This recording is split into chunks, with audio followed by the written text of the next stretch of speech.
waan adda bilisummaa Oromoo waan ilaallatu deebii gaarii deebisanii jiru achillee an osoo aktivistootnis ta'ee Oromoon hundinuu tokko ta'eeti jarri kun ufiinuun badu waan hamman wanna jedhanii miti jidduu kana keessatti garuu tokko ta'uu fi fookasii tokko qabaachuu qabna. Fookasii adda addaa hawaasni akkas manca'aa ta'e ammoo gara bilisummaa sanitti deemuun nutti ulfaata. Naanna'ee stressii isin oofuu miti. Tokkummaan jaalawwan dhiiga kanaatiin argame ammoo maraattuu Facebook irra taa'ee yookaan ammoo wantoota tokko irra taa'ee achi gadi lallabu waan dhiigamu natti hin fakkaatu. Hin ta'u kun.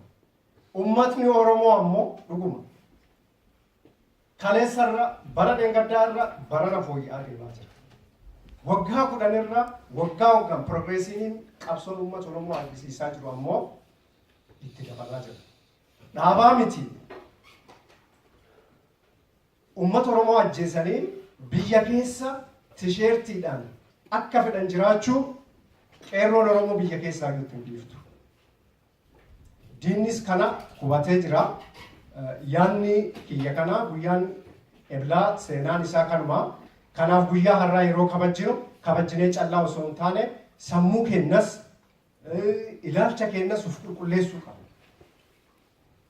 Wanta uummata keenya miidhu irraa of eeggachuu wanta uummata keenya hin ta'a jenne san irratti wareega barbaachisu kan falu guyyaan addaa guyyaa sitti haaromsannu enerjii gootowwan kanneen irraa guyyaa itti fudhan. Benedaa supernatural power miti dhiigni humna addaa qaba.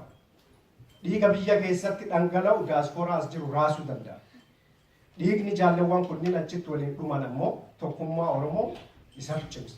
Isatu cimsaa jechaadha. Wantichi qopheeffadhe naabanuu dide akkanumaan xumuree qabxiiwwan hambise keessaa jiraachuu danda'a. Dhiifama nama qolchaa galatooma.